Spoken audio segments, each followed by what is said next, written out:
Hey everybody, today we have somewhat of a different kind of video. This video will be a continuation of some of the concepts from the last video, but with, I think, probably the coolest mask yet.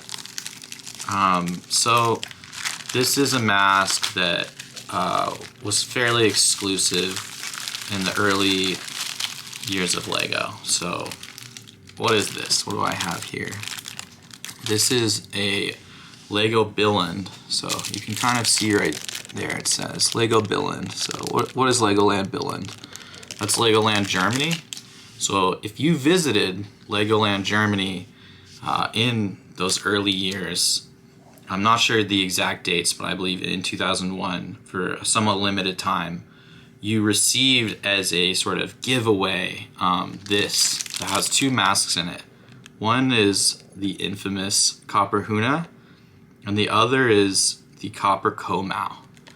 And so this is what it looks like. It's these are for sale on Bricklink and whatnot. From time to time, there are almost always one or two available. I think they go for something like around 400 now. I think they didn't always used to be that expensive.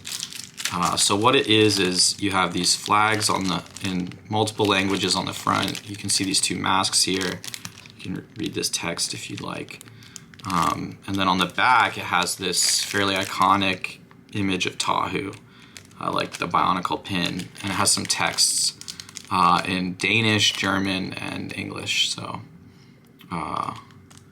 yeah, you could read it, or maybe I'll read it. The copper masks, Kanohi Huna and Kanohi Komau, are only to be found in Motunui's dark underground caves and tunnels. The special material gives the masks an extra boost to their powers. It takes more time for the wearer to master them, but they will be all the more effective. And so, yeah, if you want to read that in English. Somewhat of a different story from what we read in the comic about the Copper Mask of Victory, which is this mask. But here, I'll leave this here, and then we'll just look at the actual masks themselves. So, yeah, what do we have? I want to briefly take an aside and think about something, which is not think about something, but say some details. So if you did acquire the copper huna in this pack, it's actually somewhat different from this one that was released.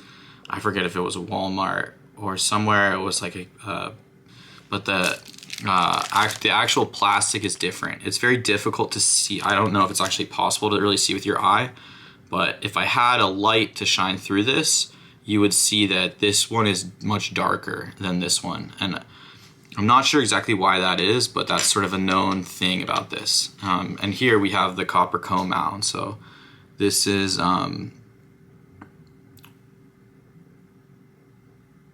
a fairly rare mask, I think, overall. Like this, I believe this pack was the only way to have received this mask. I don't know how rare these were. I don't think they were quite as common as the copper mirror, as the transneon miru.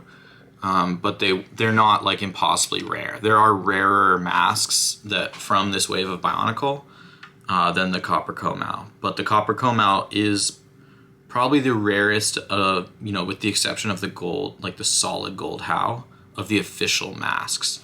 The only ways that you get something rarer than this are some of these other, what are called misprints, but are really recolors that were accidentally released. So the yellow cow is I believe rarer. The light blue cow is rarer, and then there are a few other masks that are exceedingly rare compared to these, and we'll talk about those in a separate video. But I just wanted to say, this sort of the fact that LEGO decided to make not just this in copper, but this in copper, I think further backs my hypothesis about that this copper was an experimental thing that LEGO was really interested in and excited about. And some other pieces of evidence I just want to talk about. Now that we know that it's not just this that's in copper, it's both of these are in copper.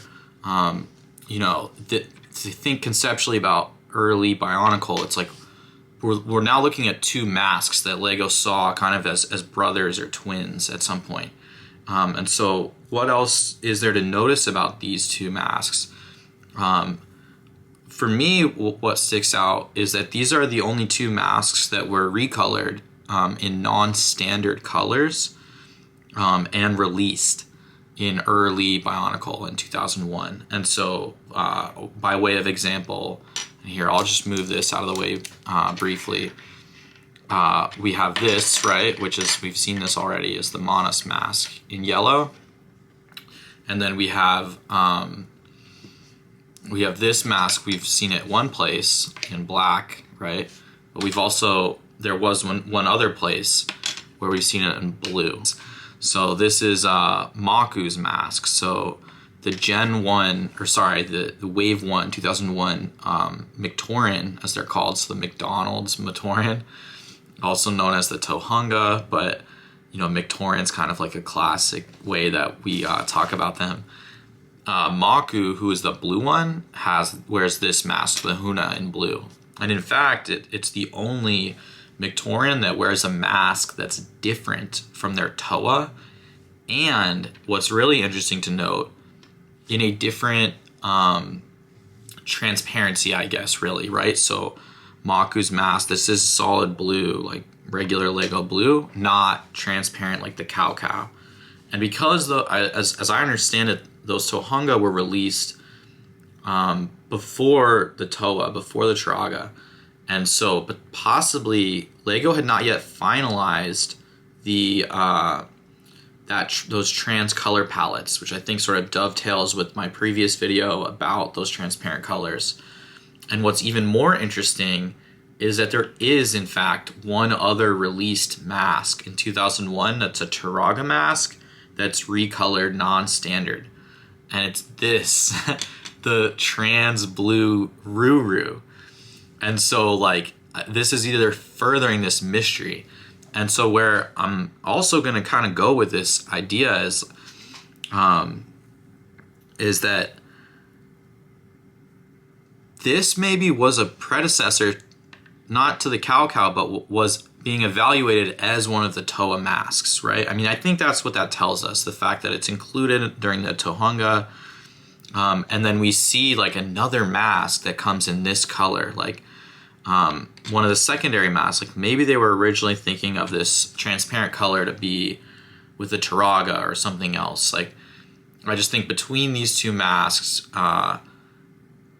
definitely you can tell some decisions were made about, you know, which mask is going to be the, you know, the transparent mask. You know, who is it going to go on? I know as well that early Bionicle, that they went back and forth extensively about, you know, the color versus the elements versus the masks. Like I believe only about half of what we landed on were like the original masks. I think that, you know, I forget exactly, and I'm sure we could look this up, but yeah, I think some of the names, some of the masks were all mixed up a little and were swapped and finalized seemingly fairly late in production. And so, yeah, here, I'll remove these for a second and we can just talk more about the copper komau. I do think this is like arguably one of the most valuable masks, similar to the, you know, if I was going to pick 3 masks from early Bionicle that are widely available that I think are undervalued, it would be this one for sure, the copper komau, and it would be the infected How, right, as I said, painted, and it would probably be the chrome silver How as well. They're just very unique one-off things that were not really officially released, and are iconic in different ways.